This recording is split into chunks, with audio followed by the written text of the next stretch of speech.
Hello, welcome to my channel. My name is Kay and I review art and craft books. You're in for a real treat today as I review Atmospheric Flowers in Watercolour by Jean Haines. I recently reviewed another book written by Jean, Atmospheric Watercolours. It's one of my most popular book reviews to date. And whilst I love Jean's Atmospheric Watercolours, I have to say that I love this book even more. When I first opened the cover of Atmospheric Flowers in Watercolour by Jean Haines, my reaction was wow, and I'm sure you'll react the same way as we enjoy this wonderful book together. The book is published by Search Press and contains 176 pages, and it's a hardback book with stitched pages, which is my favourite type of book. It does allow the pages to lie flat, unlike a lot of modern books that are softback, and they tend to be smaller these days, I've noticed. So Jean Haines is a very accomplished professional artist, and she's written a number of books. Atmospheric Flowers in Watercolour is Jean's 6th book. Jean has taken inspiration from her own beautiful garden in the English countryside, and she explains with passion and enthusiasm how to loosen up your painting style and include just enough detail in your paintings to portray the essence of flowers, bringing them to life on the paper and infusing them with vibrancy and energy.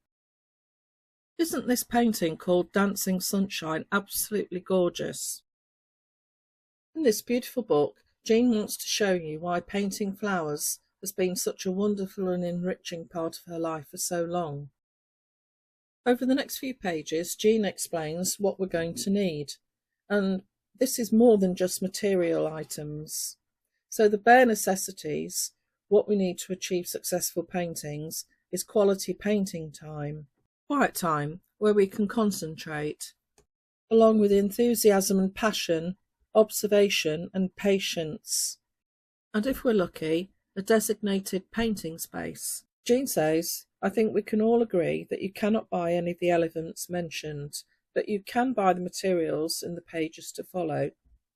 And Jean discusses subjects, which are flowers, paper, brushes, and colour, stating she could write a whole book just about the colour she uses, but she opts for exciting, vibrant shades that make her feel great when she uses them.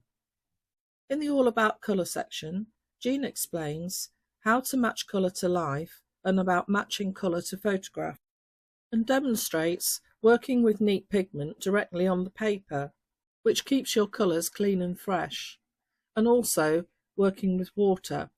One of the problems that a lot of beginner students have with watercolour is knowing how much is too much, and Jean explains this with 3 really good examples and some accompanying tips. And Jean states, beautiful flowers can grow from the tiniest of seeds, as can gorgeous floral paintings from the smallest of ideas. I know exactly what Jean means. I grew some cosmos from the tiniest little seed. It grew into the most amazing bush of beautiful flowers. They were like dancing butterflies. Jean asks, what is beauty? Not all weeds are ugly. I personally love dandelions, and I remember telling a neighbour this, and she replied, yes dear, we know. Just look at this beautiful painting of Forget-Me-Nots, created simply by Jean, where she's allowed the pigments to merge with water. Seeds to grow from is a metaphor to help you develop your own personal style. This brings us to first steps and the first project in this beautiful book, sweet-scented violets. And Jean has chosen this simple little posy of violets because it's such a popular subject of hers and because it's lovely to paint. Simply Blue. These pages are all about the ability to see the positive in painting mistakes that pushes us forward into creating something totally beautiful. We now have a second step-by-step demonstration for Scythia, where Jean explains how to simplify complex flowers and how to avoid overworking your painting. Over the next few pages, Jean demonstrates how we can add interest to a painting of flowers. I absolutely love this painting of Jean's Daffodil with Bee, just the vibrancy of the colours and the delicacy of the bee is absolutely stunning.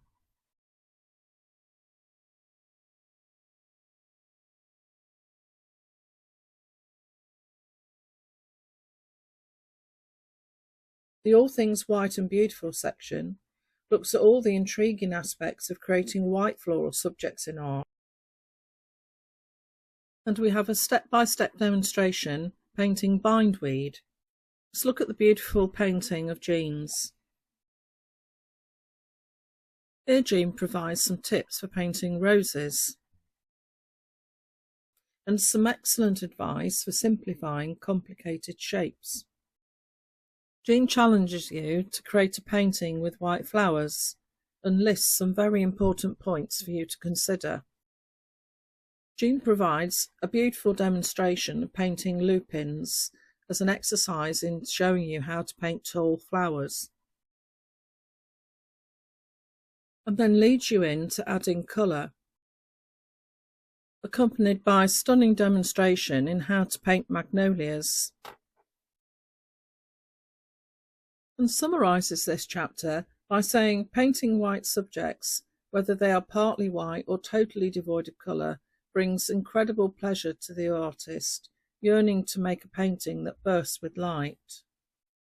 Jean introduces the Seasons of Life section by stating she composes both painting and gardening with the 4 seasons in mind and tries to combine a mixture of each in her compositions, and reminds us that spring is not a season for art to look dull and uninteresting. Isn't this painting of spring daffodils just gorgeous?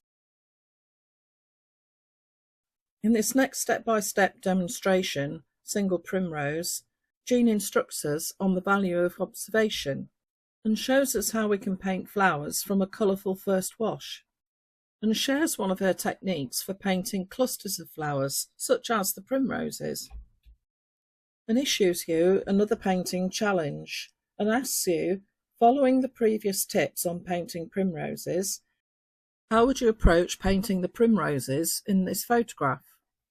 What would you do, for example, about the dying flowers? Jean explains that once you know how to paint just one flower, painting a larger or more exciting composition becomes far easier, and over the next few pages she shows us how to build up a composition and challenges you to do just that. Oh, bluebells, bluebells, bluebells! There is nothing more beautiful or exciting than walking through a wood filled with bluebells, and that's what I decided to do last year with my young puppy Tinker. However, my dream of a serene, idyllic time quickly turned into a nightmare.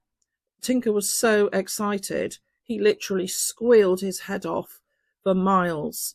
The ground was very muddy, it was very difficult, he was pulling on the lead all the time, trying to catch up with everybody in front, and the noise was just awful, the noise he made, to the point where my friend decided it was so embarrassing and she went on ahead without us.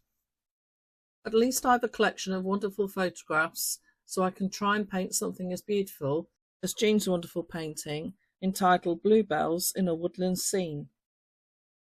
This brings us to summer in Jean's wonderful book. Jean says, nothing says summer like roses growing in an English garden with their wonderful perfume filling the air. And here's another lovely step-by-step project for you to enjoy. Just like a rose, the sweet pea flower is delicate and the petals seem almost transparent. So Jean demonstrates how you can create the illusion of transparency. And the examples were painted using the same techniques and colours as in the step-by-step demonstration. Glorious sunflowers. Jean says, who cannot feel instant cheer when faced with this strong and colourful flower? They've been painted by artists for centuries, such as Van Gogh.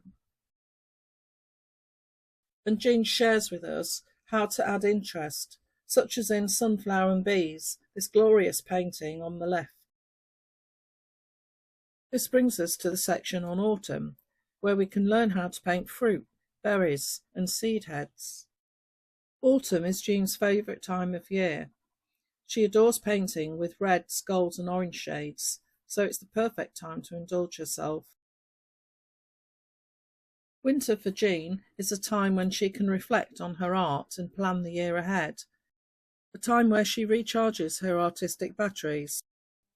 And whilst there aren't many flowers available in the garden, you'll find other exciting things you can paint, such as Queen Anne's lace seed heads. And in Jean's lovely painting of Christmas roses, she's demonstrated some interesting splattering techniques.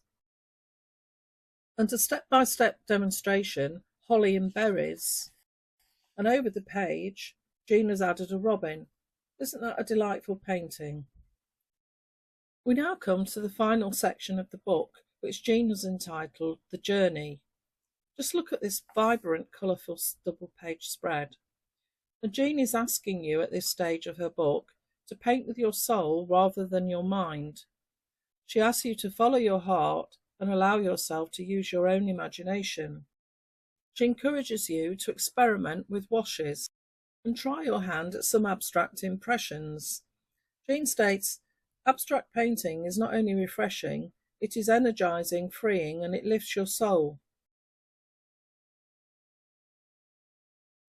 In Going for Gold, Jean shows you how to incorporate gold powder into your work and creates this beautiful painting called Field of Dreams. I can only imagine how lovely that must look in real life with it sparkling, and encourages you to think outside the box and consider alternative surface options. And finally, Jean has written a personal note to you, the reader, and says, I've absolutely loved writing this book. Each day during its creation, I've eagerly raced to my studio, either to paint, experiment or write. It's been an amazing time as my own enthusiasm has grown with each new chapter and subject. Isn't that lovely? Well, what can I say?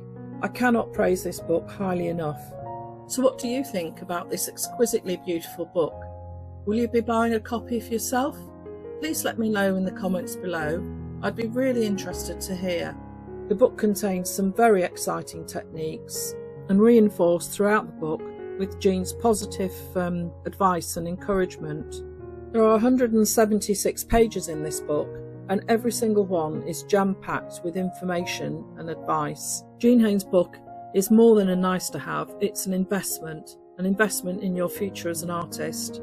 Too often, modern watercolour books contain a few basic instructions and details about materials and paints at the beginning, and then there's a collection of several tutorials.